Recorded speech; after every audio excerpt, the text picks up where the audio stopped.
দুই নাম্বার হচ্ছে conflict between believers and disbelievers it's universal. সত্য মিথ্যার লড়াই এটা চিরন্তন, আজীবন থাকবে। এটা ওনাদেরও ছিল, এখনো আমাদের লড়াই করে যেতে হচ্ছে, আমাদের ভবিষ্যৎ প্রজন্মও করবে। এই লড়াইটা আমরা করে যেতে চাই, কি বলেন?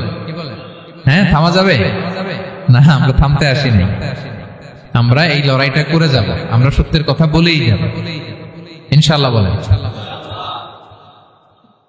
3 নাম্বার হচ্ছে যে লেসনটা আমরা পাই, অনেকগুলো লেসন, আমি খুব প্রেসাইজলি বলতেছি। যুবকরা চাইলে একটা সমাজকে পাল্টে দিতে পারে। এই পৃথিবীতে যত বড় বড় বিপ্লব হয়েছে এগুলো যুবকরা এনেছে। তারা হচ্ছে সভ্যতা গড়ার কারিগর। আসহাবে কাহাফ আমাদের এই সময়ের নওজওয়ানদের জন্য প্রেরণা, তারা আমাদের জন্য প্রেরণার বাতিঘর। তারা যেমনি ইমানকে রক্ষা করেছে, আমাদের যুবকরা চাইলেও তাদের ইমানি চেতনাতে স্পিরিট দিয়ে সমাজটাকে পাল্টে দিতে পারে। কি বলেন? এখানে বেশিরভাগই তো যুবক। হ্যাঁ, গুড সার্কেলে থাকবেন তো আপনারা? সত্যের পক্ষে সবাই থাকবেন তো? আল্লাহ তাআলা কবুল করুন। আচ্ছা, এবার দ্বিতীয় নাম্বার ছিল সম্পদের ফিতনা, কিভাবে বাঁচবেন। আসহাবে কাহাফের পরে সূরা কাহাফে আল্লাহ তাআলা একজন বাগানওয়ালার ঘটনা বলেছে। দুজন বন্ধু, একজন একটু গরিব, সে বিশ্বাসী, আরেকজন ধনী, সে অবিশ্বাসী। তাকে আল্লাহ তাআলা বিশাল বড় খেজুরের বাগান আর আঙ্গুরের বাগান দিয়েছেন, বিশাল বড়, অনেক বড় বিজনেস ম্যাগনেট। তো এই সম্পদের অহংকার সে করত। সে প্রায় তার গরিব বন্ধুকে বলতো যে তোর চেয়ে আমার সম্পদও বেশি, সন্তানও বেশি, জনবল বেশি, লোকবল বেশি, অর্থবল বেশি, সব বেশি। অহংকারে তার পা মাটিতে পড়তো না। আর সে আখিরাতে অবিশ্বাস করত এবং সে বলতো যে এই সম্পদ আমারে বাঁচাবে, চিরকাল আমাকে স্মরণীয় করে রাখবে, এই সম্পদ কোনোদিন যাবে না। অনেক বড় বড় ধনীরা আছে, তারা এরকম মনে করে যে আমি এত বড় সিআইপি, হ্যাঁ, আমি এত বড় বিজনেস ম্যাগনেট, এই দিন বোধহয় আর চেঞ্জ হতে পারে না, আমার আজীবনই বোধহয় এত পাওয়ার থাকবে, এত সম্পদ থাকবে। এটা ভুল ধারণা। এটা কি ভুল ধারণা? এই যে তুরস্কে দুর্ভিক্ষ হইল না, আপনারা দেখছেন না যে অনেক সম্পদের মালিক বাড়ি ঘর ভেঙে রাস্তার পকেট, এখন ওই যে ডিফিউজিদের জন্য যে খাবার আসছে ওখানে লাইনে দাঁড়াইছে, কারণ এখন লাইনে না দাঁড়ালে খাবারও তো মিলবে না। 1000 কোটি টাকার মালিক ছিল, ভেঙে চুরে সব শেষ। এখন রিলিফের নেওয়ার জন্য দুস্থদের কাতারে ওখানে দাঁড়াইছে, কারণ দাঁড়াইলেই কিছু খাবার পাওয়া যাবে, খিচুড়ি পাওয়া যাবে, তা না হলে তো খাবারটাও মিলবে না। এই যে বঙ্গবাজারে আগুন লাগলো আমাদের বাংলাদেশে, 20টা-25টা দোকান ছিল অনেকের যাদের অন্যান্য বিজনেস আছে তারা হয়তো সার্ভাইভ করতে পারতেছে, কিন্তু এমন অনেক ব্যবসায়ী ছিল সব শেষ, জ্বলে পুড়ে, তার টাকা পয়সা পুঁজি স্বপ্ন সব শেষ। তো ধনীকে গরিব বানাতে আল্লাহর 1 সেকেন্ডও লাগে না।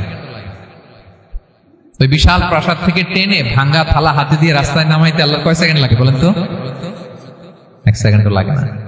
সো এই লেসনটা কিন্তু আমাদের নিতে হবে। এবং ওই ব্যক্তির নসিবে তাই ঘটেছিল, সে যখন অহংকার করতেছিল আল্লাহ তাআলা আকাশ থেকে হুসবান একটা আগুন পাঠালেন। ওই আগুন এসে তার আঙ্গুরের বাগান, তার খেজুরের বাগান, বিশাল মাইলকে মাইল এই বাগান জ্বালিয়ে পুরো মুহূর্তের মধ্যে সারখার করে, এবং মুহূর্তের মধ্যে সে পথের ভিখারি, ফকির। এই ঘটনাটা এনে আল্লাহ তাআলা সম্পদশালীদেরকে রিমাইন্ডার দিলেন যে এই সম্পদের ফিতনায় তোমরা পড়ে যেও না।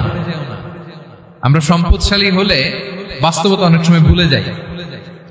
সূরাতুল হুমাযাতে আল্লাহ তাআলা বলেন ইয়াহসাবু আন্না মালাহু আখলাদা, সম্পদশালীরা মনে করে এই সম্পদ আমাকে চিরকাল বাঁচিয়ে রাখবে, চিরকাল বোধহয় এই সম্পদ আমার হাতে থাকবে। না, এটা হাতের ময়লা, আজ আছে কাল নাই, যে কোনো সময় চলে যেতে পারে।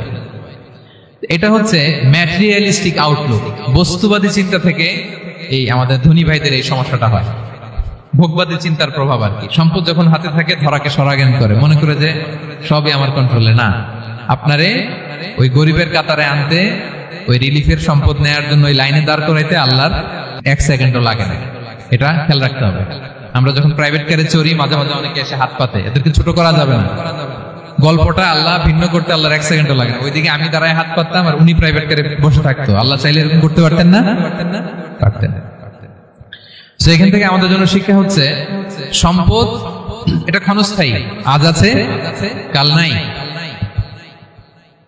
এটা ক্ষণস্থায়ী, এটাকে এভারলাস্টিং মনে করা যাবে না। এভারলাস্টিং হচ্ছে আখিরাত। ওয়ালাল আখিরাতু খায়রুল লাকা মিনাল উলা, আখিরাত তোমার জন্য দুনিয়ার চেয়ে শ্রেষ্ঠ। এবং আল্লাহ তাআলা দৃষ্টান্ত একটা দিয়েছেন, যে দুনিয়ার জীবনটা হচ্ছে কামা, ওই পানির মতো যেটা আনজালনাহু মিনাস সামা, আকাশ থেকে নাজিল করেছি। ওই পানি ক্ষেতের মধ্যে পড়ে ফসল, ফুল ফসল হয়েছে। এরপরে যখন ফসল কাটা হয়, ওই ক্ষেত খামার এগুলো তৃণলতা হয়ে যায়, ভুসির মতো হয়ে যায়। তখন বাতাসের ঝাপটায় একবার এদিকে যায়, একবার ওদিকে যায়। অনেক লম্বা উপমা, আমি সংক্ষেপে বললাম। তো শেষ আউটপুটটা হচ্ছে এটা, সম্পদ এটা মুহূর্তেই চলে যেতে পারে। সম্পদ উপার্জন জায়েজ আছে, মুসলিমরা সম্পদ উপার্জন করতে পারবে, কোনো অসুবিধা নাই। আপনি যদি ধনী হন এটা ভালো, ফলে আপনি যাকাত দিতে পারবেন, অসহায় দুস্থদের সহায়তা করতে পারবেন, কন্ট্রিবিউট করতে পারবেন। আপনি সম্পদ হাতের মুঠোয় নেবেন, কন্ট্রোল করবেন, কিন্তু এই দিকে স্থান দিবেন না, দ্যাটস ইট, তাহলেই হবে। আমরা সম্পদ কি করতে পারবো? উপার্জন করতে পারবো, কিন্তু হৃদয়ে স্থান দিতে পারবো না। হৃদয়ে স্থান থাকবে আখিরাতে। এই মাইন্ডসেট যদি আপনি গড়ে তোলেন, তাহলে সম্পদের ফিতনা আপনি কখনো পড়বেন না। এই পয়েন্টটা কি ক্লিয়ার সবার? ক্লিয়ার।